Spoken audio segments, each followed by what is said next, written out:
Oh, today I'm going to change the transmission fluid in my 2008 Toyota RAV4. It has a 4-cylinder engine. I talked to the people at Toyota and they told me that I could change it, and it does have a drain plug in it. I've never done it before. They told me what kind of oil to get or transmission fluid. As you can see right here, it says recommended for most GM, Ford, Toyota, and Honda models. It's fully synthetic transmission fluid. So now I'm going to take you underneath and see what I found. It's actually encased in a plastic guard. First I'll show you the drain plug that I took out of it. Here's the drain plug.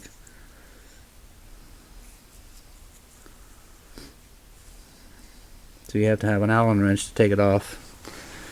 You're going to need to pop off some of these little plastic connectors. You have to pull the center out partially and then just kind of pull them off with a pair of pliers. The center just pushes in and then expands it so it doesn't pop out. They just hold it up there, that little piece of plastic. So now I'm going to crawl under here. Hopefully I can get somewhat of a picture of it. I'm still draining some of the oil.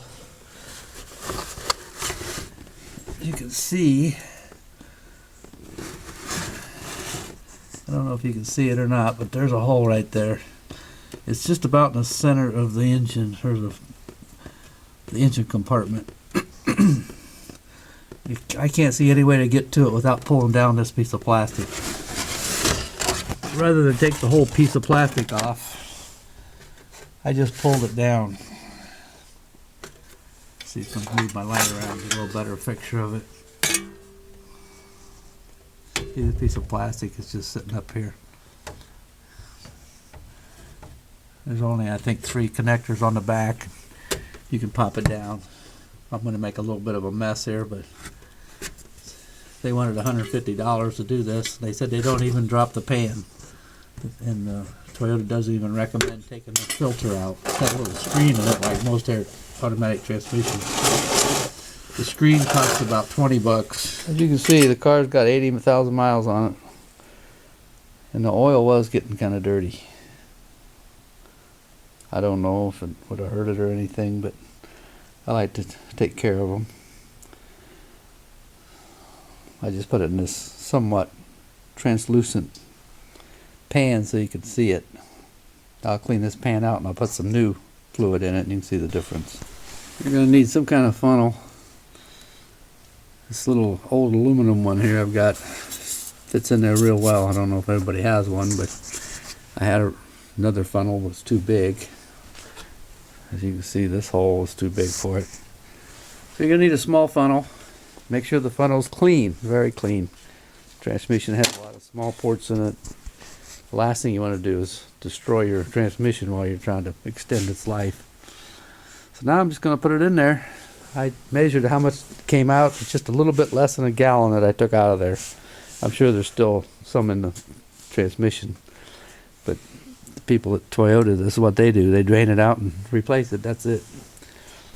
This is the drain plug back in. What you see, there's a little rust on the plug. It's not leaking. That's what I'm doing under here, is checking it. I don't want to put this back together until I've actually started it up for a minute. Make sure it's pressurized, if there is any pressure in there. Make sure it's not going to leak. And then I'll batten it all back up.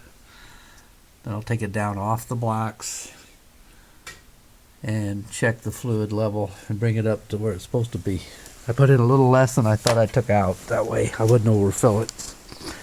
By the way, that drain plug is a 10 millimeter. Let me see if I can get it up here. You can see it. 10 millimeter Allen wrench. Yeah, I just drove it down the road and back. Rechecked it. As you can see, this is the dipstick.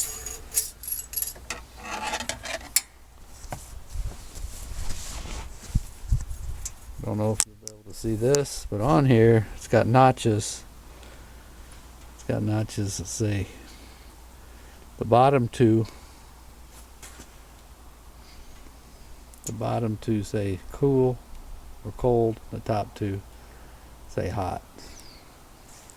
So I've got it so it's just at the very bottom of the hot. It's not real hot yet. I just drove it a little ways. It looks okay. Should be good for another 60,000. This transmission fluid cost about $20. And it only took a little bit less than 1 gallon. So for $20, something you can do to your car. Probably extend its life a long ways. I've got another RAV4. I'll probably change it soon. It's got 60,000 on it. Alright, I just started the car up. Made sure it was in the emergency brake was on, the brakes were on. I put it in reverse and I put it in drive. And I got it back in park again with the emergency brake on. Now I'm checking to see if it's leaking. It doesn't appear to be leaking. Whenever I do something like this, I usually monitor for the first week to make sure. But it looks like we're all good. Now I'm just going to put all this plastic back up and get it off these blocks.